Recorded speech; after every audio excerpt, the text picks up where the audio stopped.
porque me decía el técnico que tenemos un pequeño problemita de acople para correr un poco el... Soy difusor. Me siento honrado de serlo. Jamás podré calificarme como investigador, aunque algunas cosas hemos investigado, porque creo que el investigador es otra cosa. Aparte, la vena o la línea que me seduce es la del difusor. Pero, porque sabemos, y quizás para que aquellos que no me conocen habrán pensado, claro, Juan José Benítez tiene un fuerte atractivo de convocatoria, lo mismo que el doctor Fernández Jiménez del Oso, y ahora no están en el Congreso. Nosotros tuvimos la intención, y de hecho se lo vamos a mostrar, de que ellos mismos dijeran por audio por qué no están en este Congreso de Capilla del Monte. Y para eso robamos unas imágenes de su documental Uritorco, donde en un trabajo exquisito de Julio Díaz quitó el sonido original y agregó el sonido de la grabación que hicimos a través del teléfono, donde tanto Fernando Jiménez del Oso y Juan José Benítez les envían un saludo a todos ustedes y explican por qué motivo no nos están acompañando. Por favor, Tato, si estamos preparados, me gustaría que lo pongamos a ver. Me había encantado estar ahí en octubre con todos vosotros, pues por muchísimas razones. La fundamental porque tengo allí buenos amigos como Jorge Suárez, pero lamentablemente ya seguramente sabe que mi profesión alternativa a la del médico, a la del psiquiatra, es la de los medios de comunicación, la revista y también la televisión. Y en este momento pues estoy haciendo una serie para un canal español que también se está emitiendo a través de Antena 3 Internacional, y ahí en América también se ve. Y bueno, el programa afortunadamente está funcionando bien y hemos renovado, y a finales de septiembre o principios de octubre estamos nuevamente emitiendo. Y como es un programa semanal, es un programa de hora y media, es un programa complejo y que se hace en directo, pues aparte de la parte documental, pues me es absolutamente imposible. Pero bueno, uno en la vida tiene a veces que asumir estas cosas. Lo que pasa es que cuando haya pasado el Congreso, pues sí iré por allí, pero a nivel personal, porque no, el tema me ha exacerbado mi deseo de volver a Córdoba, Capilla del Monte, y entonces no me resisto a, en cuanto pasen unos meses y me libere de ese compromiso con el canal, ¿no? Pues ir para allá con mi mujer y estar allí unos días con los amigos y recorriendo toda aquella zona que es tan querida para mí.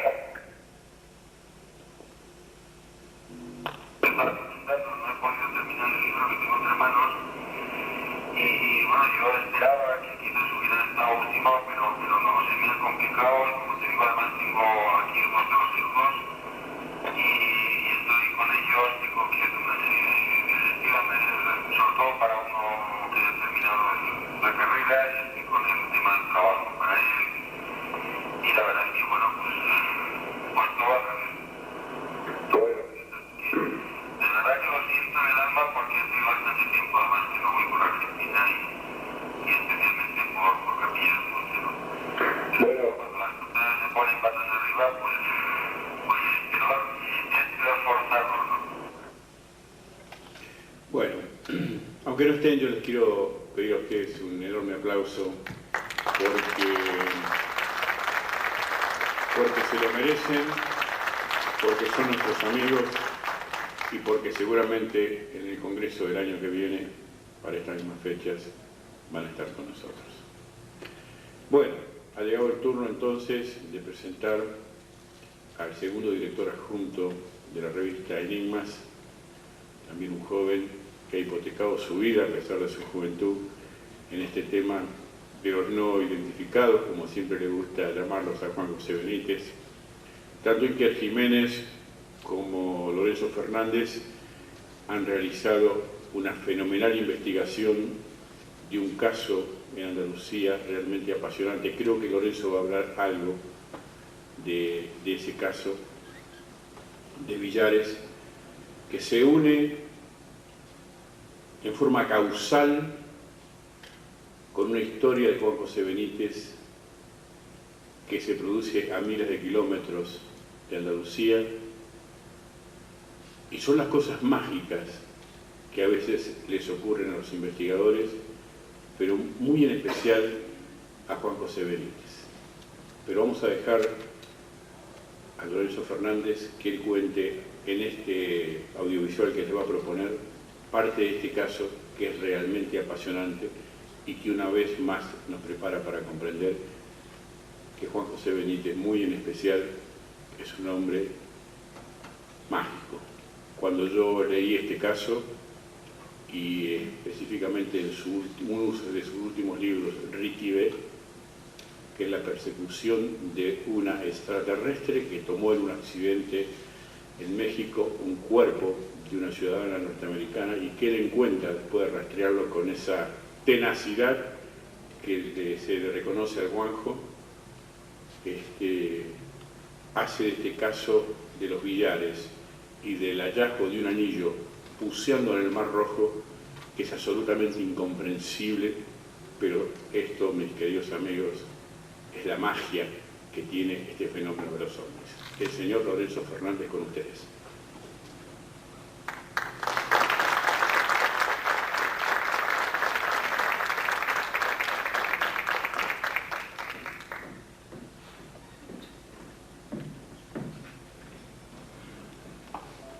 Pues yo creo que por la hora que es ya, buenas noches a todos y gracias por estar aquí con nosotros compartiendo estos días en los que yo creo que todos estamos aprendiendo por lo menos un poquito. Si me permiten un momento voy a dar esta luz. Así mejor. Yo, si les parece, me gustaría empezar directamente descartando una palabra: casualidad. Para mí, desde hace ya muchísimos años, y especialmente a raíz del caso que les voy a narrar, para mí la casualidad queda totalmente descartada en cualquier, y en especial en este caso que les voy a narrar, un caso que investigamos el ponente anterior, Iker Jiménez, y yo en el año 96. Entre los años 90, a finales de los 80 y los 90, ha surgido en España, como bien ha dicho Jorge Suárez, una nueva generación de investigadores, quizás muy apasionados con los temas que tratamos y que investigamos, pero un poco más puntillosos, es decir, más meticulosos con la labor que estamos realizando, puesto que hasta que no tenemos todo atado y bien atado, no nos atrevemos a pontificar sobre qué es ese tema, sobre qué es lo que estamos tratando y, en especial, sacar conclusiones. Y en este caso, más todavía. Yo, si me permiten, Iker Jiménez anteriormente ha tratado de ser objetivo, como corresponde a un buen periodista, y yo, como me encuentro a 12.000 kilómetros de mi casa, y aquí pues no cumplo las labores de periodista, si me permiten, les repito, voy a intentar ser lo más subjetivo posible. Para mí este caso ha cambiado de momento mi corta vida. Para mí este caso ha sido la confirmación de que hay algo detrás de ese fenómeno, del fenómeno ovni, que no sé si es extraterrestre, pero desde luego, sea lo que sea, lleva muchos miles de años con nosotros. En estos días que he compartido con los panelistas, especialmente con el profesor Anfruns, ayer comentábamos pues que él tiene un amplio dossier de Chile desde el año 1500 hasta la fecha, en la que se recogen una gran cantidad de avistamientos ovni, de fenómenos ufológicos. Y es verdad, yo lo que sí me he dado cuenta en este periodo de investigación, de los años que llevamos trabajando para la revista, lo que sí me he dado cuenta es que en los lugares en los que surge este fenómeno, en los que en los cielos se ve algo que incluso en alguna ocasión llega a tomar tierra y de ese extraño objeto, sea luz o sea un artefacto físico, desciende alguien, lo que sí me he dado cuenta es que está muy relacionado con nuestra historia. Por lo general se suele producir en lugares en los que gozan de una amplia historia, de unos lugares en los que hay unos asentamientos de unas civilizaciones verdaderamente increíbles.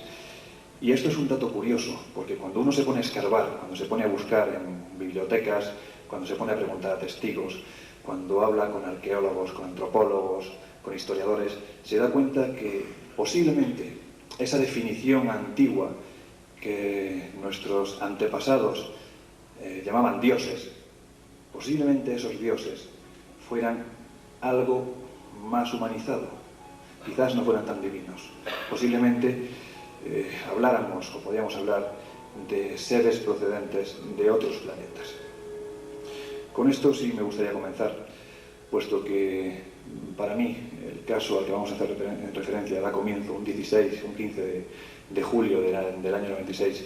Para mí ese año fue un año bastante especial. Fue un año en el que tanto Iker como yo nos encontrábamos trabajando de reporteros en el programa Espacio en Blanco de nuestro compañero Miguel Blanco, que ya lo podrán oír ustedes en próximos días. Nos encontrábamos recorriendo España, básicamente intentando sonsacar esos casos pues que poca gente se atreve a contar, pero que cuando realmente te los cuentan a la luz cálida de una hoguera, pues uno se queda verdaderamente inquieto pensando que esa persona no te está mintiendo. La verdad yo creo que se refleja en la cara. Verdaderamente lo que les decía es que al margen de que estos casos estén ligados con la historia, esta historia que da comienzo en el año 96, para nosotros fue verdaderamente increíble, al margen de este programa con el que compartíamos Espacio en Blanco de Miguel Blanco. También fue el año de nacimiento de nuestra revista, de la revista Enigmas, y concretamente en noviembre de ese año, si me permiten, voy a conectar este aparato. Y como suele suceder en otras ocasiones, en este caso no pudo faltar el componente militar, que al día siguiente negó absolutamente todo sobre este polvorín. No había ocurrido absolutamente nada, pero digamos que este fue el inicio de una gran oleada. Estamos hablando de noviembre del 95. Durante el año 96, y especialmente los primeros meses, enero, febrero, marzo, abril, se registraron hasta un total de 180 casos. Se pueden hacer ustedes una idea de que España es un país, pues yo creo que 5 o 6 veces más pequeño que Argentina, con lo cual, recoger esta casuística en tan poco tiempo, estamos hablando de una oleada bastante importante. Así se verían ovnis y se grababan, porque lo que van a ver ustedes aquí, a pesar de ser imagen fija, eran imágenes de televisión. Ovnis que eran registrados en Cáceres en forma de luces en el cielo, luces pequeñitas, pero también había otros en los que aparentemente iba alguien. En el interior de estos aparatos, de estos objetos voladores, iba alguien. Como han visto anteriormente en la exposición de mi compañero Iker, en el caso de los policías de Gerona, en el interior de ese gran objeto que ellos vieron, aparecía un ser que estaba flotando, básicamente levitando. En este caso, Friol, Galicia, también se produce lo mismo. Se ve en el interior de esos objetos, de ese objeto concretamente, sobre una población rural, sobre un lugar en el que el testigo, para mí es el más fiable, una persona que no está intoxicada por el fenómeno ovni ni por cualquier otro fenómeno, que si ve esto en el cielo es lo que ve y no hay más.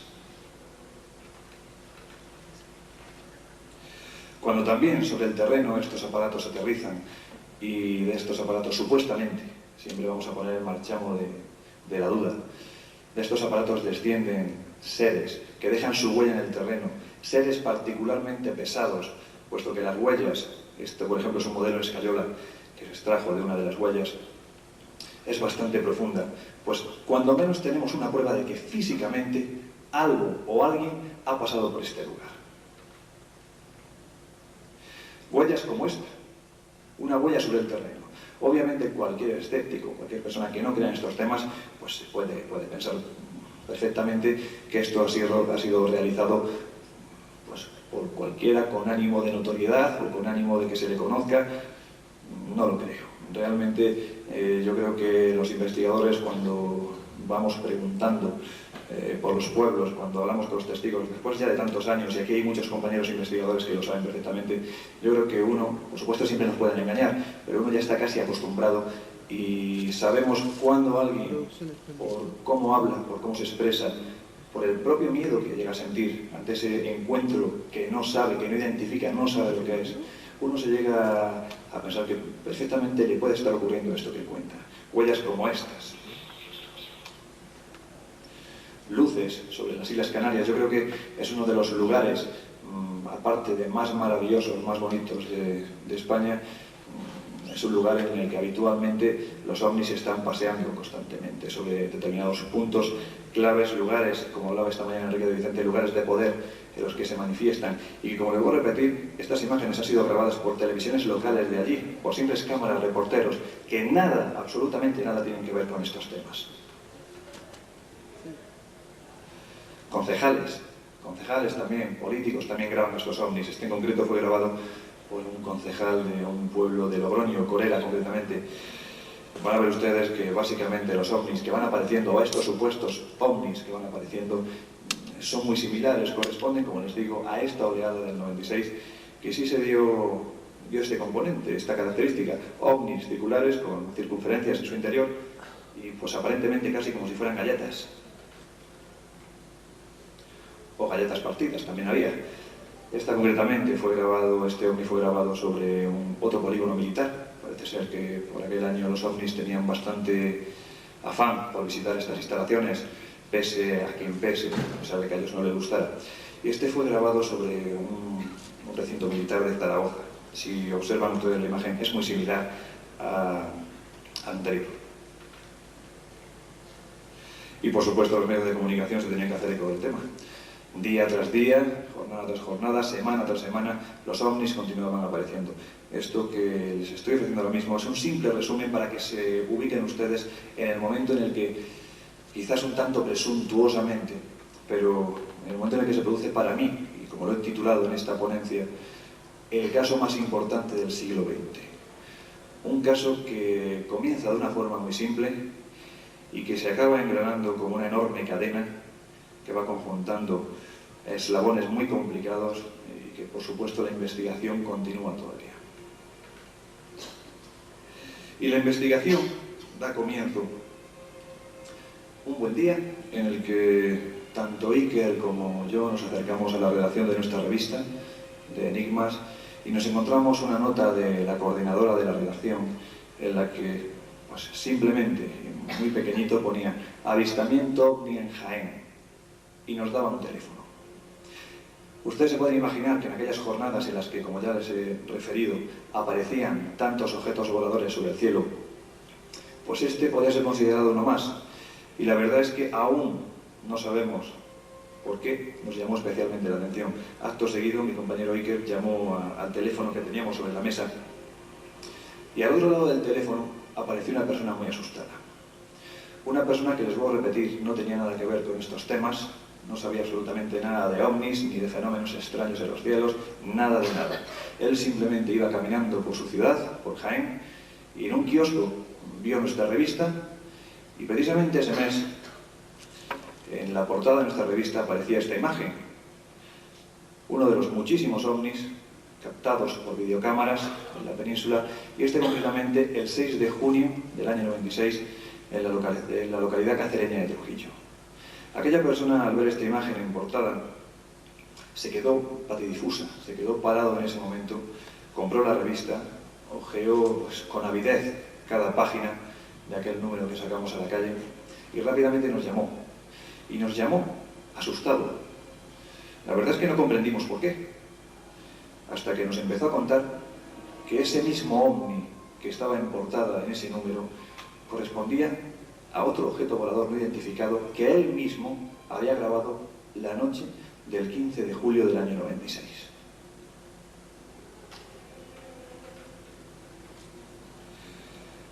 Rápidamente, y les voy a repetir, sin ánimo de ser pesado, sin saber por qué, nos dirigimos a Jaén.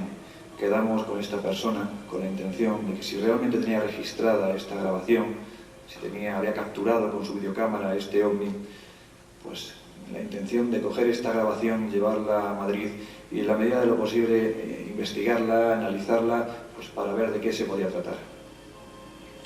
Tras las investigaciones que se hicieron de la grabación que nos aportó este señor, Gregorio Ávila, se dedujo que se trataba de un desenfoque. Cualquier cámara, cualquier camarógrafo sabe perfectamente que con una cámara con un zoom digital, si enfocamos demasiado cerca a un objeto que está suspendido en el cielo, se acaba produciendo precisamente eso, un desenfoque que amplía la imagen. y parece más de lo que realmente es. Pero cuidado, esto no invalida lo que hay detrás. Esto no quiere decir que lo que hay detrás no sea un objeto volante no identificado, simplemente que aparece amplificado. Esta persona, Gregorio Ávila, se encontraba en su casa probando un telescopio, pues un pequeño telescopio de escasa potencia que se había comprado el día anterior, concretamente el 14 de julio. Y eran las 2:25 de la mañana. Se encontraba con su mujer, María del Carmen García, atisbando el cielo con este pequeño telescopio, y de repente apareció un objeto circular que desprendía una serie de destellos blancos que, según ellos mismos dijeron, se asemejaba bastante a la luminosidad que podía haber en época de luna llena. Se podrán ustedes hacer una idea de que era una luminosidad bastante amplia. Lo cierto es que en el lugar, muy expresivo, nos empezó a contar lo que había ocurrido, que había grabado esta filmación OVNI, y que este objeto había desaparecido en dirección sureste, sobre unos montes cercanos a Jaén, la zona de Jabalcuz, un lugar ya con mucha tradición ufológica, no tanto como el Cerro Uritorco, pero un lugar donde acuden muchos investigadores para investigar los múltiples casos que se producen allí.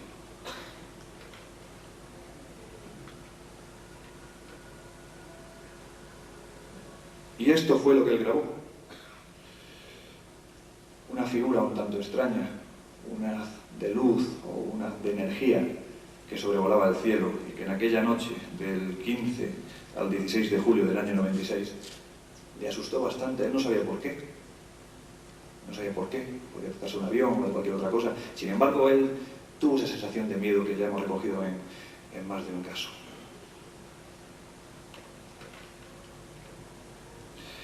Al día siguiente, esta persona empezó a notar una serie de anomalías físicas. No se preocupen que este no es el estado en el que quedó el testigo.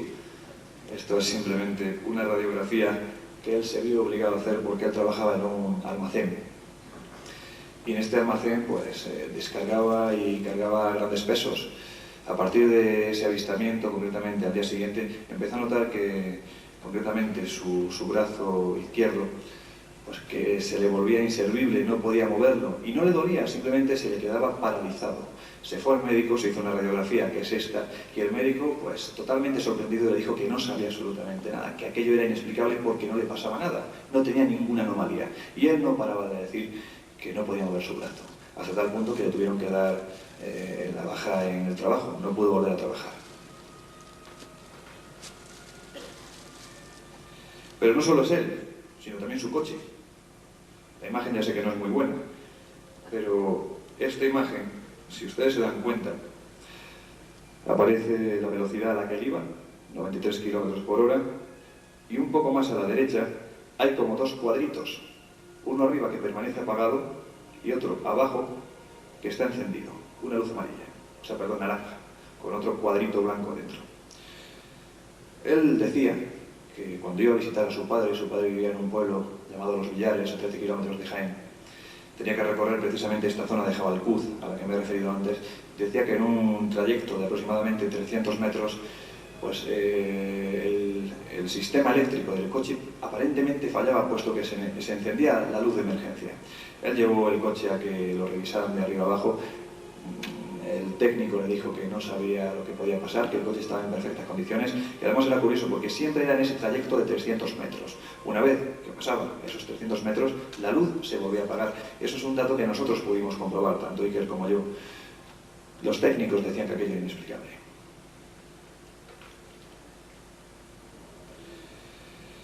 Y hasta ahí, digamos, el caso de Gregorio Ávila, un avistamiento OVNI, una grabación OVNI, pues como tantas que se produjeron en aquel año. Pero lo que nosotros en ningún momento nos pudimos esperar es que tras este caso hubiera algo más. Hubiera algo que, como ya les he comentado al principio, trascendiera las fronteras no solo de Jaén, ni de Andalucía, ni de España. Yo creo que hasta del propio planeta Tierra, porque se ha convertido en uno de los grandes casos de este siglo, si no el más grande.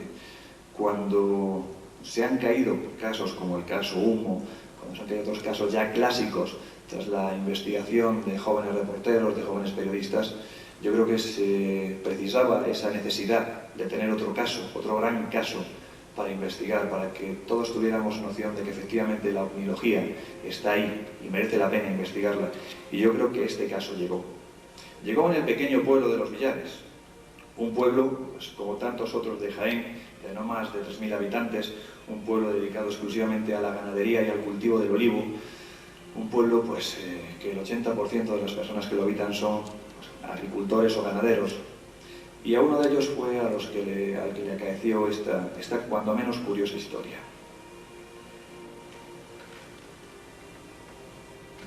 Este no era. El pueblo de los Villares, al margen del suceso que les voy a narrar, también tiene una tradición mariana, es decir, desde el 9 de julio del año 90 hay gente que afirma que en esta cueva que está situada sobre el pueblo se aparece la Virgen. Pero bueno, ya saben ustedes que dependiendo del entorno sociocultural en el que nos encontremos, una luz en el cielo que se dirige hacia esta cueva, pues por algunos puede ser identificada como la manifestación de la Virgen y por otros puede ser identificada como la manifestación de un ovni. Hasta ese momento había pasado sin pena ni gloria, era una de las muchísimas apariciones marianas, o supuestas apariciones marianas que se dan en Andalucía y en toda España. Lo que sí es cierto es que a partir de ese día sí empezó a ocurrir algo diferente en los Villares.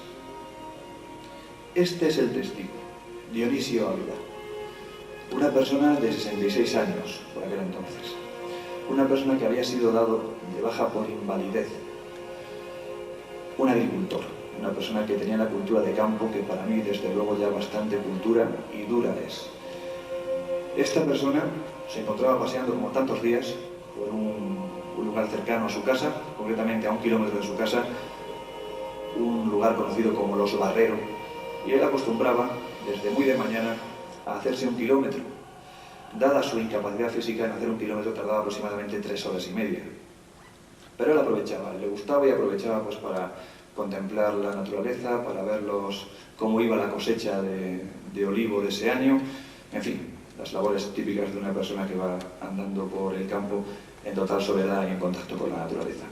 Y siempre llegaba a un lugar en concreto, justo antes de llegar a su casa, en un lugar, en una pequeña explanada que había en la entrada del pueblo, él se sentaba en una piedra que él consideraba suya, una piedra que estaba justo bajo una encina, y como estamos hablando del 16 de julio del año 96, los que conozcan Andalucía, o por lo menos los que hayan tenido referencias de ella, saben que en agosto, en junio, en julio, hace un calor insoportable.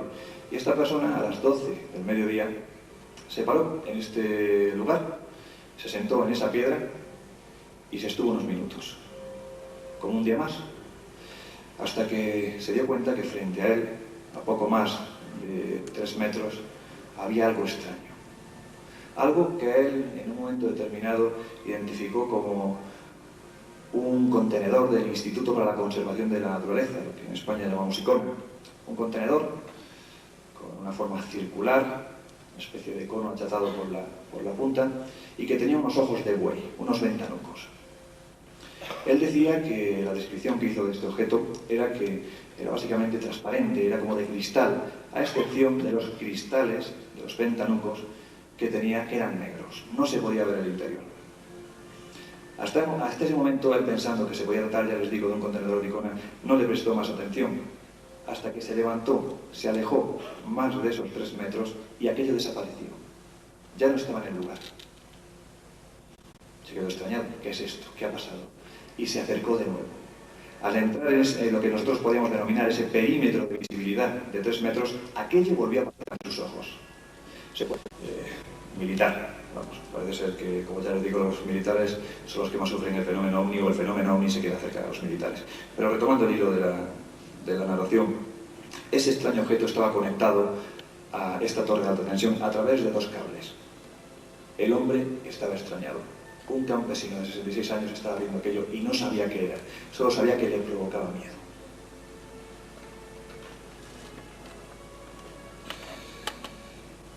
Al alejarse, volvió a probar, pues simplemente para ver si era una alucinación suya, aquello volvió a desaparecer. Efectivamente, desapareció de nuevo. Y al acercarse de nuevo apareció, pero ya no estaba solo el objeto.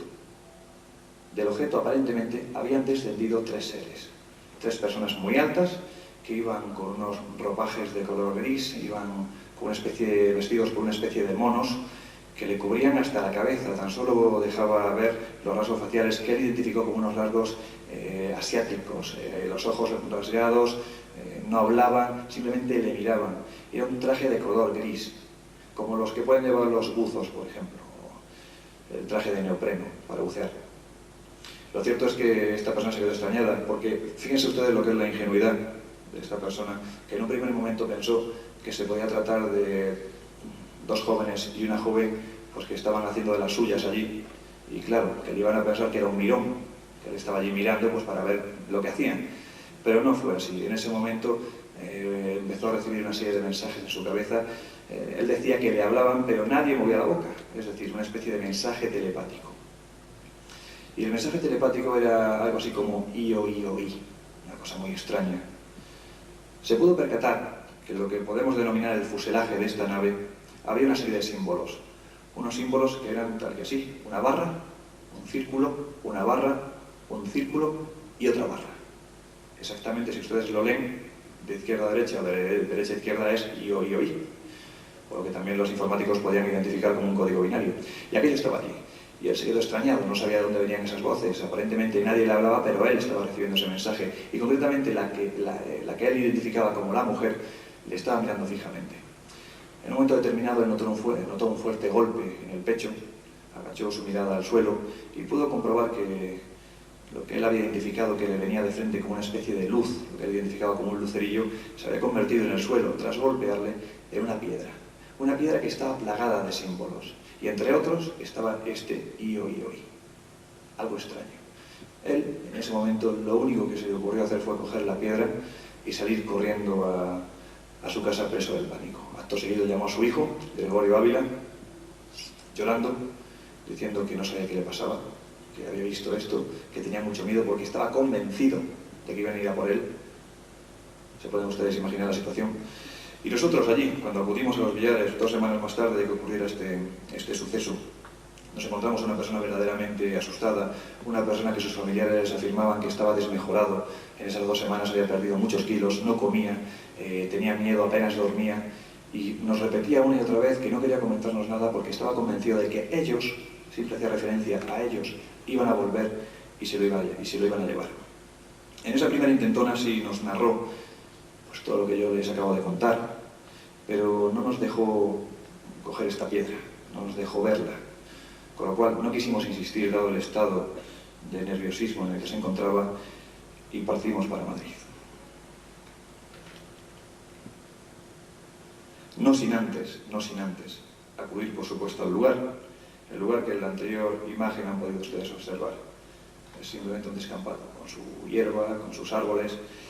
Ese objeto, fuera lo que fuera, dejó unas huellas en el terreno. Unas huellas que aquí su hijo, Gregorio Ávila, está señalando. Eran unas huellas circulares que tenían aproximadamente unos 10 centímetros de diámetro y una profundidad de 2 centímetros. Y eran 4, y separadas entre ellas aproximadamente 1 metro, haciendo un cuadrado perfecto. Fuera lo que fuera, aquello que se posó en el lugar, sin lugar a dudas, estaba provocando una presión sobre el suelo mayor a 2.000 kilogramos. Como ustedes comprenderán, un anciano de 66 años, por muchos saltos que pegue, no puede hacer esos agujeros. Aquí tienen un detalle mayor de la huella. Como en otros tantos casos, a excepción de otros casos, aquí no apareció el terreno quemado, ni apareció ningún bichejo chamuscado, no, simplemente aparecía aplastado. Es decir, allí se había posado algo, quedaba palpable en la posición en la que habían quedado las hierbas que había en el lugar. Hay que decir que la hierba allí, al margen de estar muy seca, estaba muy alta por aquella época y se podía percibir perfectamente el lugar donde esa supuesta nave, siempre digo supuesta nave, había aterrizado.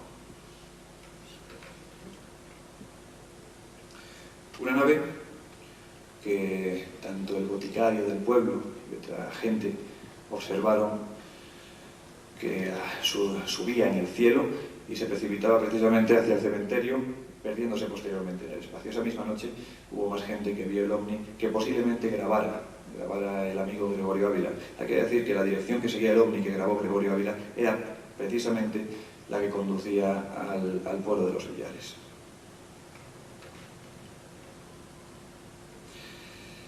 Hasta aquí, ustedes se pueden dar cuenta que es un caso más, aparentemente un caso más, un caso en el que se da el componente clásico del avistamiento ovni, el aterrizaje, los humanoides, alguien que dice que le han tirado algo, un objeto supuestamente extraterrestre que se corresponde a una piedra, pero ni más. El objeto no se puede ver, simplemente lo único físico que podemos ver en este lugar son las huellas, con lo cual, pues como decía mi compañero Iker, un periodista sin argumentos, sin algo sólido, sin algo físico, sin un informe, pues es como un cuentacuentos, se lo puede narrar la historia y poco más. Hasta que nosotros llegamos a Madrid con esta primera parte de la historia. Yo no sé por qué, eso se lo debería de preguntar a mi compañero Iker Jiménez, pero en ese momento, rompiendo totalmente la máxima del periodista de mantener una exclusiva, puesto que para nosotros y para nuestra publicación era una exclusiva, pues rompió esa máxima de mantener la confidencialidad hasta que se haya publicado, llamó a Juan José Benítez y le comentó cómo había ido el caso, pero olvidó un detalle, olvidó el detalle de comentarle los símbolos que habían aparecido tanto en el fuselaje de la nave como en la propia piedra. Y esto es muy importante. En el momento en el que la revista iba a salir a la calle con este caso ya impreso en sus páginas, nosotros fuimos, como tantas otras veces, a un programa de radio de la Radio Nacional de España, en el que, bueno, pues avanzábamos todos los meses los casos que contenía nuestra publicación, comentamos este caso, y yo sí hice referencia a lo que había en el fuselaje de la nave, al IOIOI, además tal y como me lo contó el testigo. Aquello, me dejaron un mensaje, o me venía un mensaje telepáticamente, él no decía telepáticamente, por supuesto, me venía un mensaje de alguien que me hablaba, que era algo así como IOIOI. Y yo lo comenté. Pues 5 minutos más tarde de acabar la emisión de aquel programa, recibíamos la llamada de Juan José Benítez, que se encontraba por aquel entonces promocionando un libro en Navarra, y fue tajante. Mañana a las 2:30 nos vemos en Madrid. Solo estas palabras. Y acto seguido colgó el teléfono. Pues como ustedes se pueden imaginar, nuestro estupor fue tremendo, la sorpresa de pensar que una persona tan ocupada como Juan José Benítez había cortado de raíz todos sus planes que tenía en ese momento para reunirse con nosotros en Madrid, es que algo muy gordo estaba pasando. Y efectivamente así fue. Para ponerles a ustedes en antecedentes, el 24 de julio, es decir, 8 días más tarde de que se produjera el aterrizaje de los Villares, Juan José Benítez tomaba un avión con dirección a Egipto y de Egipto al Mar Rojo. Justo el 24 de julio del año 96. Cuando nosotros nos reunimos con José Benítez en Madrid y nos contó la historia que yo les voy a narrar a continuación, les voy a repetir que aquí no puedo ser objetivo, no puedo serlo, puesto que de un modo u otro nos hemos visto implicados en este caso y lo hemos vivido muy en profundidad. Al reunirnos con él, pues obviamente a la vuelta del verano, lo que se pregunta, pues qué tal las vacaciones, qué tal en Egipto, qué tal las investigaciones, y Juan José Benítez estaba especialmente frío aquel día. No cesaba de preguntarnos sobre el caso Villares, sobre el testigo, sobre lo que había ocurrido, una y otra vez la misma pregunta, hasta que aparentemente se cercioró de que ya no había una posible duda o un posible error en lo que le estábamos contando. En ese momento le dijo a su esposa Blanca, se lo enseñamos. Como ustedes se pueden imaginar, la cara de mi compañero Iker y la mía era un poema. Éramos 4 ojos que más que ojos éramos lupas, intentando ver o imaginar qué es lo que nos querían enseñar. Su esposa levantó la mano derecha y en el dedo anular tenía un anillo. Un anillo que tenía repetido 9 veces la barra, el círculo, la barra, el círculo, la barra. La historia es la siguiente. Cuando Juan José Benítez, como ya les he dicho, estaba en Egipto, fue a Mar Rojo, puesto que una de sus pasiones es bucear. Y estando en el Mar Rojo, se encontraba escribiendo el ya mencionado libro Ricky B, que para muchos es un libro especialmente controvertido, es un libro en el que él pone la mano en el fuego, y nunca mejor dicho, tratando un tema como es el de los infiltrados, como es la supuesta infiltrada una norteamericana que tras tener un accidente en el año 75 en México, pues aparentemente su cuerpo es ocupado por una entidad extraterrestre. Yo creo que el caso ya de por sí es bastante fuerte. Y él, estando en el Mar Rojo, como les comentaba, sabiendo las dudas que este caso iba a despertar, sabiendo que ponía muy en tela de juicio para mucha gente, incluso amigos, su prestigio, levantó la mirada al cielo aquella noche y casi como un lamento, casi como una súplica, lanzó a las estrellas como una petición, que por favor le enviaran algo, que le dieran alguna señal para poder corroborar o para tener la certeza de que no estaba siguiendo el camino equivocado. Aquello no pasó de ahí esa noche, hasta que al día siguiente, cuando se encontraba buceando en el Mar Rojo, pues a su esposa Blanca se le perdió un anillo de oro, un anillo que tenía, aparte del valor económico que puede representar, tenía un enorme valor sentimental. Al estar buscando este anillo, él nos lo decía en esta reunión de Madrid, nos decía: imaginaros vosotros que si ya es difícil buscar un anillo en el Mar Rojo, entre la arena del mar, más difícil es buscar un anillo y encontrar otro. Y ese anillo que se encontró era precisamente el anillo que nos estaba enseñando en ese momento. El anillo que en todo su perímetro tenía los mismos símbolos que portaba el fuselaje de la nave de los Villares y la piedra que golpeó en el pecho de Dionisio de Ávila. Y que decir tiene que acto seguido, pues yo creo que Iker, si no me equivoco, fue al día siguiente. Al día siguiente nos dirigimos a Jaén y allí nos esperaba ya Juanjo Benítez en el Hotel Condestable. Nos volvió a hacer una batería de preguntas, casi un interrogatorio policial sobre lo que había pasado, sobre lo que se iba a encontrar. Y acudimos al lugar. Y obviamente la veteranía es un grado, y donde nosotros no habíamos conseguido que Dionisio Ávila nos mostrara esta piedra, por supuesto Juanjo Benítez lo consiguió. Yo recuerdo que la expresión de Juan José Benítez para mí fue verdaderamente chocante. Yo veía a una persona que lleva ya muchos años, más de 25 años investigando el fenómeno OVNI, que ha visto casi de todo. Y yo me imaginaba que esta persona, curada casi en salud, pues poco menos que si se sorprendía iba a ser una cosa interna, en ningún momento lo iba a expresar.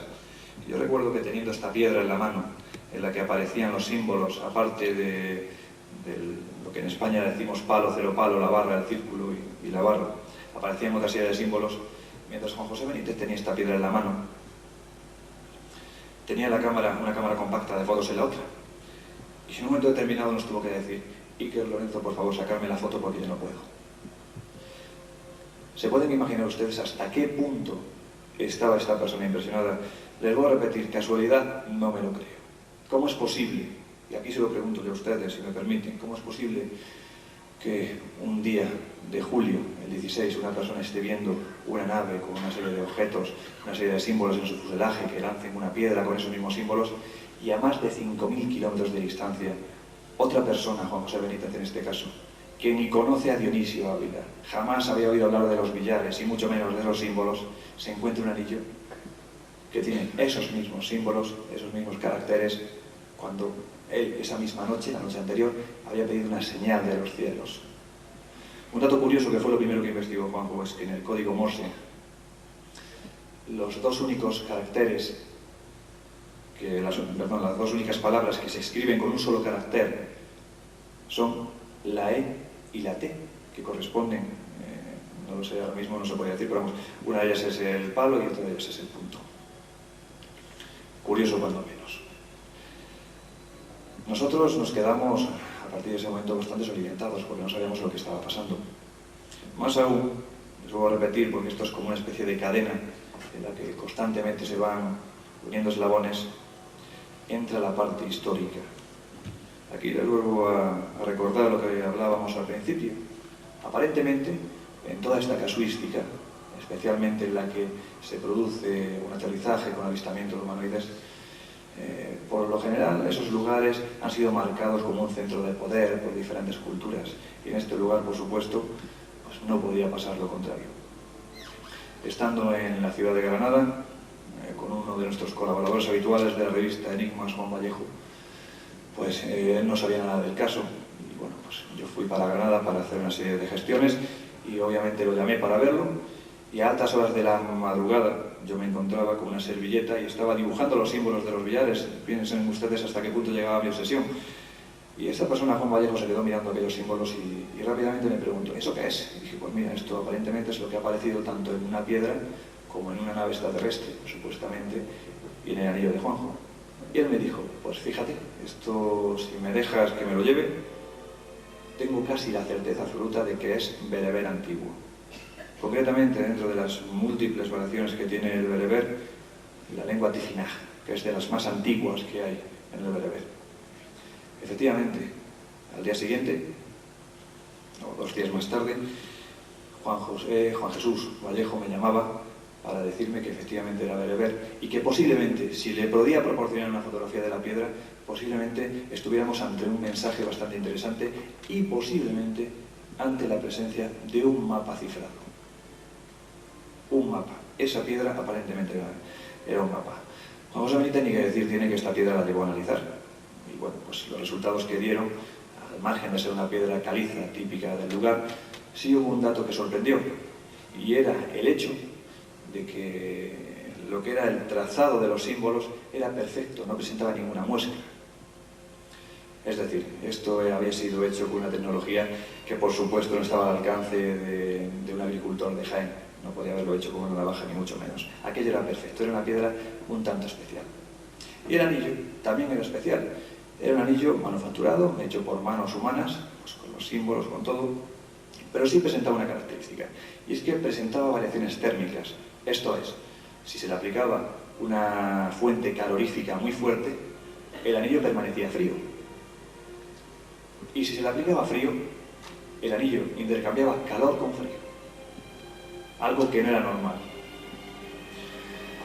Pero donde entra la cultura antigua, la civilización antigua, posiblemente donde pues, podríamos encontrar muchas respuestas al enigma de los ovnis, es cuando Juan Jesús Vallejo investiga la fuente bereber, llega a traducir la piedra, y esta piedra, con el bereber, obviamente, como ya les he comentado, con el tifinagh, esta piedra corresponde, los símbolos, en su mayoría, a una serie de números.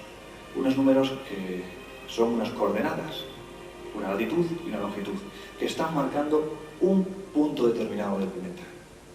Ya ven que nos vamos de Andalucía y de España. Nos vamos concretamente a Argelia. Esta piedra, las coordenadas que marcaba, estaban indicando concretamente un lugar de Argelia, conocido, pues yo creo que por todos los que nos gustan estos temas, un lugar llamado Tassili, conocido, pues, como ya lo digo por los investigadores, como la Capilla Sistina del Desierto, porque en este lugar se encuentran miles y miles de representaciones pictóricas que están datadas aproximadamente entre 10.000 y 12.000 años de antigüedad. Un territorio bereber. Entre otras muchas pinturas, que es lo que más llama la atención, encontramos lo que se denomina el gran dios marciano, una pintura de un ser con los brazos extendidos, con una cabeza redonda, como si fuera una escafandra, y con un solo ojo. La apariencia total de un astronauta, el gran dios marciano. Luego hay otra serie de escenas, ya les digo, de las miles y miles que hay, como la que el propio José Benítez, esto si ustedes tienen el libro Mis enigmas favoritos, ahí lo pueden ver, el propio José Benítez lo ha calificado como el rapto.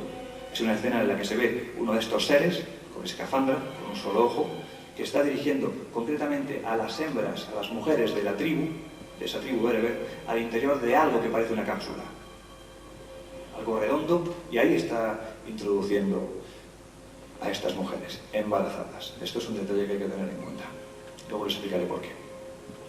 También hay otra serie de escenas en las que se ve a estos seres en compañía de otras pinturas esquemáticas que representan a seres humanos, pues se les ve levitando por encima de los animales. En fin, algo que verdaderamente resulta bastante extraño. Y además hay un detalle que estas pinturas solo se pueden ver, puesto que están en medio del desierto, cuando se les rocía con agua, cuando se les echa agua. Es curioso que precisamente en la época, obviamente, si es cuando se le echa agua, la mejor época para verlas todas, para descubrir algunas que permanecen ocultas, sería la época de lluvias. Una época a la que los bereberes, cuando llegan estas épocas de lluvia, que correspondería con los meses de marzo o abril, a estas épocas de lluvia las llaman /0/. Y es justo cuando se pueden ver estas pinturas. Pero volviendo a Jaén, y quizás siguiendo esta pista bereber, que como ustedes pueden comprobar está muy entroncada con lo que va siendo ya el enigma de los billares. Concretamente, en el año 1911, un arqueólogo francés llamado Breuil estuvo investigando una serie de cuevas, unos covachos cársticos que hay en el lugar, los que se pueden encontrar pinturas esquemáticas, pues posiblemente del neolítico más floreciente, unas auténticas joyas de la historia. Y en este lugar, concretamente en el denominado Valle del Canjorro o abrigo de Estoril, encontraron los miembros de la agrupación de montañeros de Jaén en los años 50, encontraron una extraña pintura o un extraño labrado en piedra, con pintura por encima y con una serie de letras al lado. Al comparar lo que se denomina el gran dios marciano, o los seres similares que hay en Tassili, con este ser labrado en piedra que hay en los Villares, cerca de los Villares, a pocos kilómetros de los Villares, a 13 kilómetros aproximadamente, en el denominado abrigo de Estoril, la figura es la misma. El que lo vea desde arriba está viendo lo que actualmente podríamos conocer como un astronauta. Y los símbolos que hay al lado de este astronauta también corresponden a los mismos, casi en su totalidad, que tiene la piedra. Cuando menos es curioso. Pero no solo queda ahí. Siguiendo la estela bereber y pasando a Marruecos, en Marruecos nos encontramos una historia muy curiosa. Concretamente, a 48 kilómetros de Rabat hay una necrópolis megalítica de aproximadamente 1.300 tumbas, y es un lugar en el que concretamente en la llamada estela de Neila aparece otro ser con escafandra sobre esta superficie. Siempre en los lugares en los que ha habido asentamientos bereberes. Cuando menos es curioso. Se piensa, y hay muchos arqueólogos que así lo piensan, e investigadores, que podría tratarse de una representación de los dioses, puesto que estas representaciones de lo que ya les digo podría ser un moderno astronauta, portan una especie de aura en la cabeza. Hay que decir que los bereberes antiguamente rendían culto a los astros, tenían una religión que rendía culto tanto al sol como a la luna, y posiblemente se tratara de ese tipo de representaciones. Ahora, resulta curioso que, y ustedes perdónenme si les estoy pareciendo pesado por esta pequeña clase de historia, que mucho menos es mi intención que parezca así, simplemente es el complemento de una investigación que se está realizando actualmente. Cuando se finaliza la invasión musulmana en el siglo IX, cuando Ben Yusef llega hasta el océano Atlántico por Marruecos y dice que ya no hay más territorio que conquistar para el Islam, pues obviamente las tribus bereberes ya estaban asentadas en ese lugar, y ni los bereberes se dejaron, digamos, islamizar en su totalidad, ni los islámicos aceptaron hasta todo punto la cultura bereber. Lo que sí es cierto es que tanto en la sura número 4 como en la sura número 18 del Corán se hace referencia a unos seres que se conocen como Yenún, o Jinas. Son unos seres que supuestamente el dios creador, demiurgo de todas las cosas, pues creó con un fuego sagrado que tan sagrado era y tan puro era que no desprendía humo, pero por la celeridad que puso en su empeño, por la rapidez con la que intentó crear estos seres, pues poco menos que se le fue de las manos y creó unos seres con patas de cabra, seres de aspecto diabólico, y que los bereberes a estos seres los enclavan concretamente en el lugar en el que les he comentado que aparecía esta estela, en Neila, la estela de Neila, pues como una representación a la que tener miedo, ¿no? Una representación a la que tener miedo. De hecho, hay una leyenda bereber que ha sido adaptada al Islam, la de Sidi Malik, en la que se dice que este varón, Sidi Malik, se fue al otro reino, a ese reino de los Yenún, otra realidad paralela a la nuestra, y se encontró con el rey de los Yenún.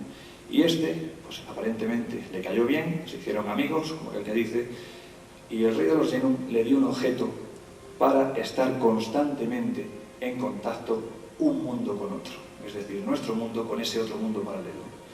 El objeto que le dio para estar en contacto el rey de los Yenún a este Sidi Malik era un anillo, algo que por supuesto Juan José Benítez, cuando se encontró ese anillo en el Mar Rojo, no sabía. Este lugar que están viendo en la imagen, puesto que me he puesto a hablar y se me ha olvidado que tenía las imágenes detrás, esta imagen que tienen aquí corresponde al lugar en el que Juan José Benítez se encuentra el anillo. Como pueden observar, es un lugar pues puramente turístico, uno de los tantos hoteles que se encuentran en este lugar del Mar Rojo, y ahí, un poco más adelante, justo ya donde se acaba la piedra, ahí buceando Juan José Benítez se encontró el anillo. No deja de ser una anécdota, un lugar turístico pues, donde uno va a bañarse, a tomar el sol, pero que por casualidad, o quién sabe, quizás no sea casualidad, da comienzo a una de las historias más fascinantes que hay. Aquí tienen a Juan José Benítez, en uno de los momentos en los que nos reunimos para hablar de ese tema. Yo les tengo que decir que a Juan José Benítez le impactó tanto el tema que, pues poco menos que al escribir Caballo de Troya, la sexta parte, que ya ha llegado aquí, Hermón, poco menos que se tuvo que recluir porque estaba tan sumamente metido en esta investigación que no hace otra cosa, era investigar. Un detalle que sí se dio cuenta Juan José Benítez al comentarle lo que yo les acabo de decir, el tema de que quizás ese puente aéreo a ese otro mundo era un anillo, se dio cuenta que también en la cultura bereber, siempre que dejaban mensajes perecederos, esto que quiere decir, eran mensajes escritos en arena, la arena del desierto, pues para que una vez que fueran entendidos por quien ellos querían que fueran entendidos, desaparecían. Y muy pocas veces dejaban ese mensaje escrito en piedra. Cuando lo dejaban escrito en piedra, lo dejaban como una clave, otro elemento alternativo, para que quien ellos querían pudiera interpretar su mensaje. Resulta curioso que en este caso tenemos un mensaje que es la piedra y un posible elemento para descifrar esa clave que es el anillo. Les tengo que decir que son dos objetos que nunca se han encontrado hasta que Juan José Benítez ha tenido la piedra en su mano. Y hay un detalle curioso. En la parte superior de la piedra, de las partes, hay un círculo que está labrado. El anillo encaja perfectamente en esta piedra, hasta tal punto que queda totalmente enroscado. Cuando menos curioso. Y aquí tienen la piedra. No deja de ser una piedra más. Una piedra normal y corriente, pero que en este caso ha abierto uno de los casos ufológicos más importantes. Sí me gustaría decirles que gracias a la labor de investigación que realizó Iker Jiménez, pues pudimos dar con otra importante clave. Iker Jiménez fue a París, al Museo del Hombre, y habló con su director, Pierre Colombel, y este, pues, es una persona que ha estado en muchísimas ocasiones en Tassili. De hecho, yo creo que básicamente Iker, si no me equivoco, ha dedicado gran parte de su vida a la investigación de estas pinturas de Tassili. Y lo cierto, y lo que nosotros no sabíamos hasta ese momento, es que en Tassili había dibujos, había representaciones pictóricas, pero no sabíamos que también había escritura. Y eso fue lo que descubrió el compañero Iker Jiménez. Se trajo una fotografía en la que se veía una representación, una lámina, y en la horizontal había escritos una serie de caracteres. Obviamente, al pasarlos a nuestro especialista, traductor, Juan Vallejo, pues nos volvió a dar otra clave, que efectivamente se trataba de nuevo del lenguaje bereber, y al traducirlo daba con un mensaje. Un mensaje que eran dos palabras, madre y Orión. Ustedes saben, estoy seguro de ello, que para las antiguas civilizaciones, especialmente para la egipcia, la estrella Orión era un referente. De allí poco menos que venían los dioses. De hecho, si ustedes van a Egipto, tienen la oportunidad de ir a Egipto, cuando menos de verlo en imágenes, hay muchísimas representaciones, tanto en las tumbas del Valle de los Reyes, como en otros templos y monumentos, hay muchas representaciones de unos extraños seres con la cara verde, o incluso seres que por no tienen cabeza, simplemente muestran una escafandra de la que sale un tubito. Y esos son los seres que vienen de Orión. Bueno, pues estos seres, que supuestamente vienen de Orión, a nosotros nos llevaron a una conclusión lógica. Era mirar si había vestigios en el antiguo Egipto que nos mostraran esta representación base para nosotros, que era el palo cero palo. Y efectivamente lo encontramos en un anillo que portaba el propio Osiris, que siempre ha sido relacionado, es la representación de la estrella Orión. Osiris era el hijo de Geth, el dios de la tierra, y de Nut, la diosa del cielo, y él mismo pues acabó siendo el dios de los muertos, de esa otra realidad alternativa, podemos denominar nosotros. Lo curioso es que, como ya les digo, en uno de sus dedos, en una de las representaciones que hemos conseguido de Osiris, aparece precisamente este anillo.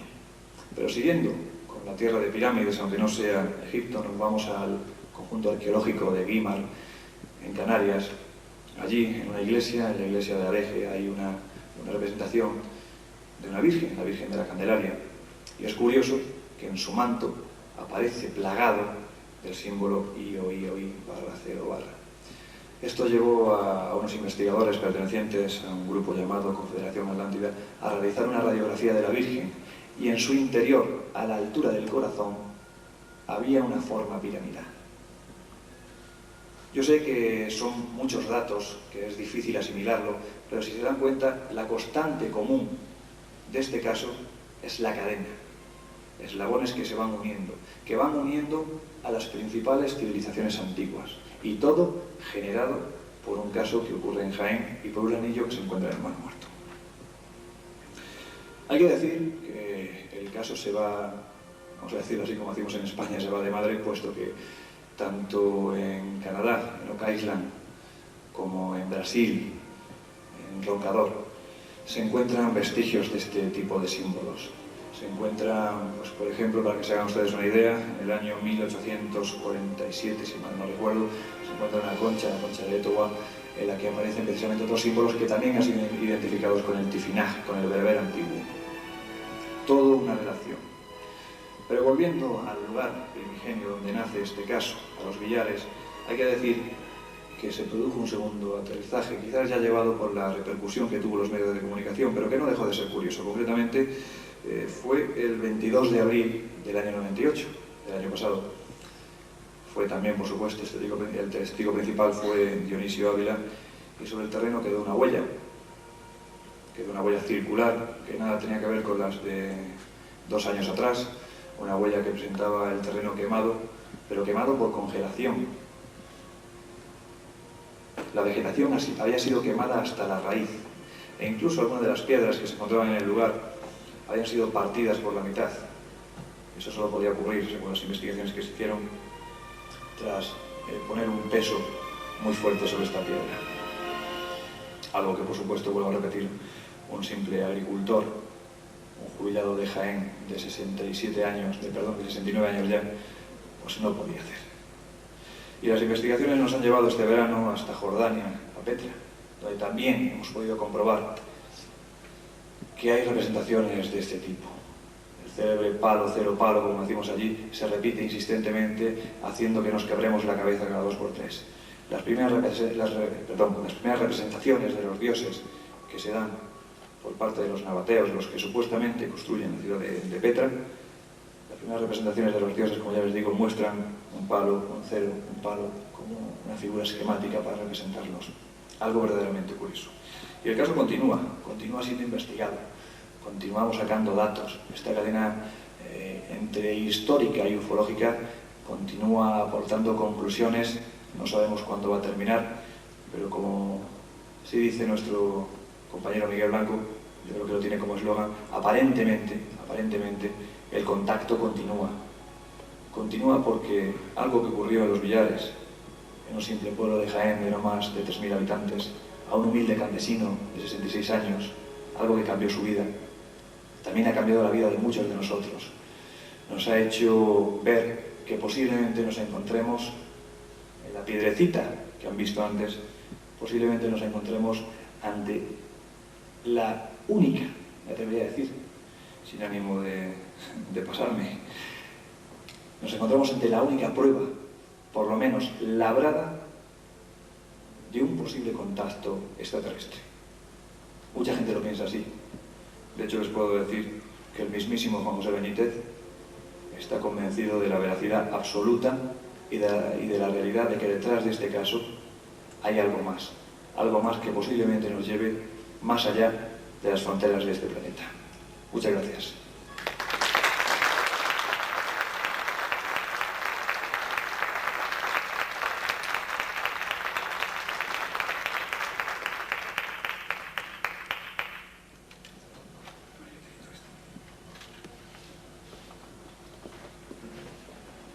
Bueno, nos hemos encontrado esta noche con un caso realmente apasionante, pero creo que lo más apasionante que tiene este caso, como dijo Lorenzo, es que no cerró.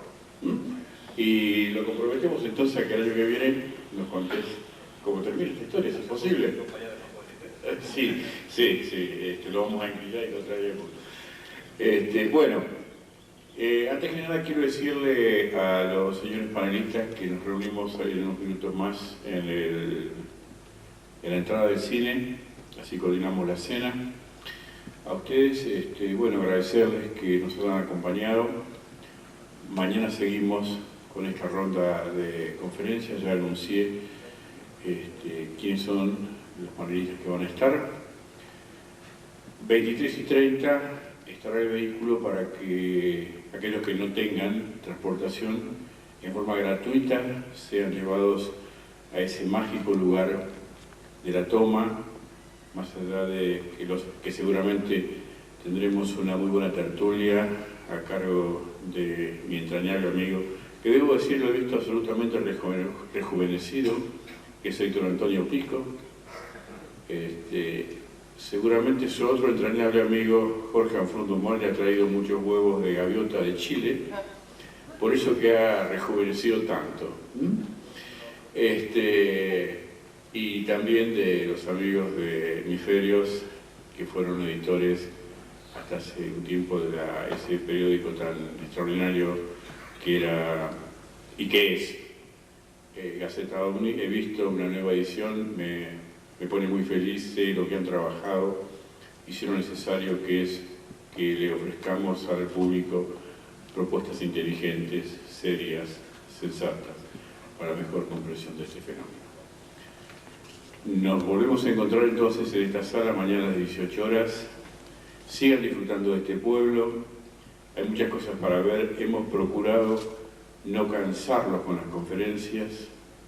Sé que algunos conferencistas, no enojados, pero me decían por qué no debate, y todos los que andamos en estas cosas sabemos que si hacemos debate tenemos que venir con la almohada, el termo de café y quedarnos a dormir acá, porque este tema es tan apasionante. Por eso que un poco inventamos estas tertulias para charlar sobre estos temas tan interesantes. Entonces, 18 horas es la cita para mañana. Ustedes tienen liberada prácticamente toda la mañana y parte de la tarde para recorrer Capilla del Monte. Han tenido muy buenas sugerencias de nuestro equipo de guías, que debo decir que Francisco Lobos ha sido prácticamente el hombre que ha guiado a todos los equipos de televisión del mundo que han incursionado por Capilla del Monte, y lo ha hecho con esa capacidad que tiene él para llevar gente a la sierra, ¿no? Que tengan unas muy buenas noches, que Dios los bendiga, y nos volvemos a encontrar acá mañana, como dije, a las 18 horas. Gracias.